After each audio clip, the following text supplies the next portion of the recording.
Author Adoniah Nin said, "Love never dies a natural death. It dies because we don't know how to replenish its source." However, in order to have a relationship flourish, you must replenish the source.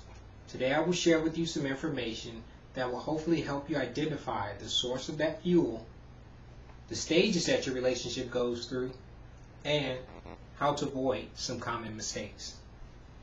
Over 30 years ago, family psychologist Dr. Gary Chapman identified 5 specific languages that people use to communicate their feelings to their loved ones, starting with words of affirmation.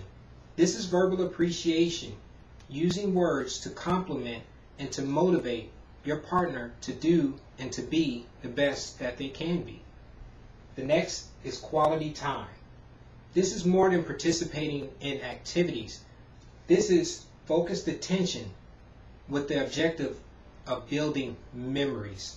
This is something that you mutually agree upon that you will do to build those memories. It could be something as simple as a long walk or even a long vacation that you've always dreamed of, where you can work on building those lasting memories. The third is gifts. Price does not matter, whether it came from a flea market or an expensive boutique.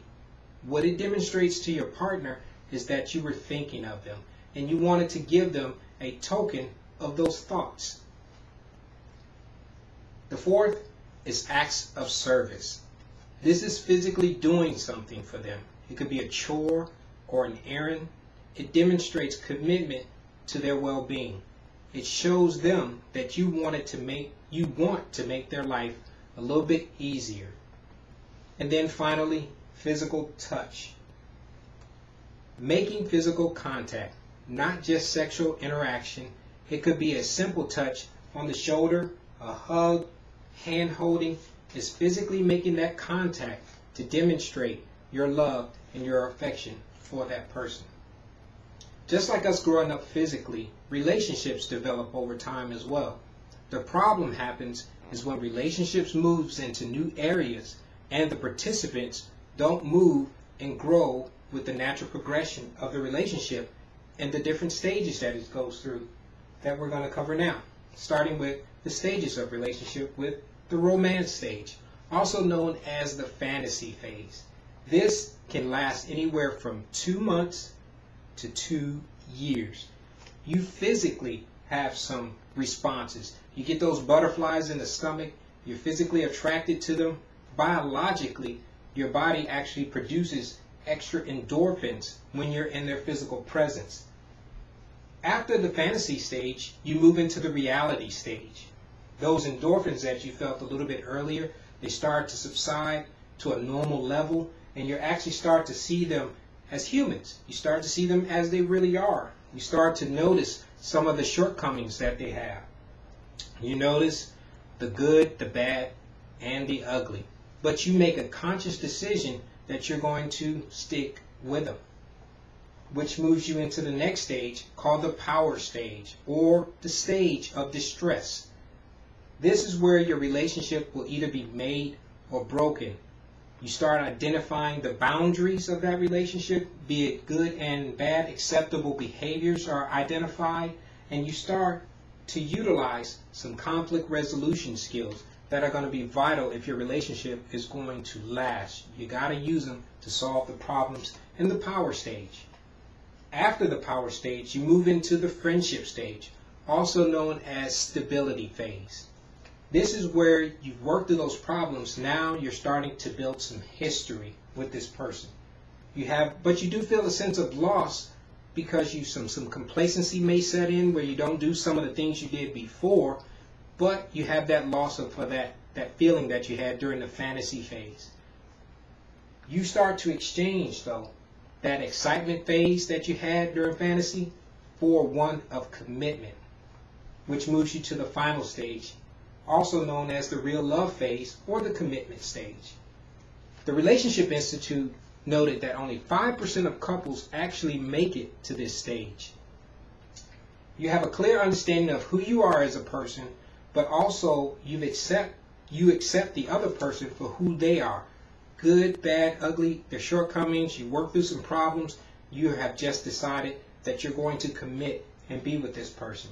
You start discussing some of your future plans and dreams and goals, maybe some of your aspirations, and you may even look to solidify your relationship a little bit more to form it up in a form of a permanent commitment, possibly marriage.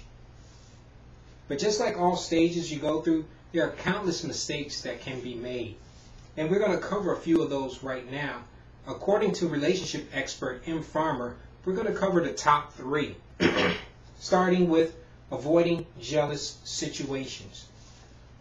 This requires you to do some self-examination where you know those mistakes that can be made, even by you, because none of us are perfect. You have to pick your battles in this time during these jealous situations. Maybe even give it a little bit of time to pass before you decide to engage. It gives you time to process what's really going on and really deal with the problem. After avoiding those jealous situations, the second common problem that most face is using the 3 big words too soon. I love you.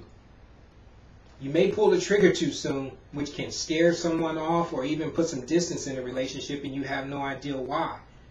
Webster's Online Dictionary gave 28 different definitions for love. So it's important to know and to process those feelings to make sure you are in love with them and you've done all the phases, you've been through all the phases, and you're using some of the actual specific love languages to communicate that love to the person. So they have no reason to put that distance between you. Give your relationship time to grow. It's no rush. And then third, avoid the X factor. You cannot start a new relationship until you finish the other one. A simple rule could be give yourself an equal amount of time to pass before you engage in another committed or long-term, looking for a long-term relationship. If it was 2 weeks, give it 2 weeks. If it was 2 months, give it 2 months. If you are in a relationship over a year, you may want to give it a year or longer until you feel comfortable and knowing that you processed what happened in your previous relationship to cause it to break up so you don't bring it into the next one. If your relationship is over with the person, it's important that you just let it go. Don't go back and revisit it over and over again, because all that's doing is adding time to it and it's going to cause problems in the future. Which in an ex relationship, it can be volatile in your present relationship. You cannot bring it forward. If you and your significant other, spouse, partner, boyfriend, girlfriend went your separate ways, it was for a reason. Let it go. Today, I hope I provided you with a little insight into how to build a healthy relationship. I told you about the 5 love languages and 5 stages that we go through, and also provided you with some information to help you avoid some common mistakes.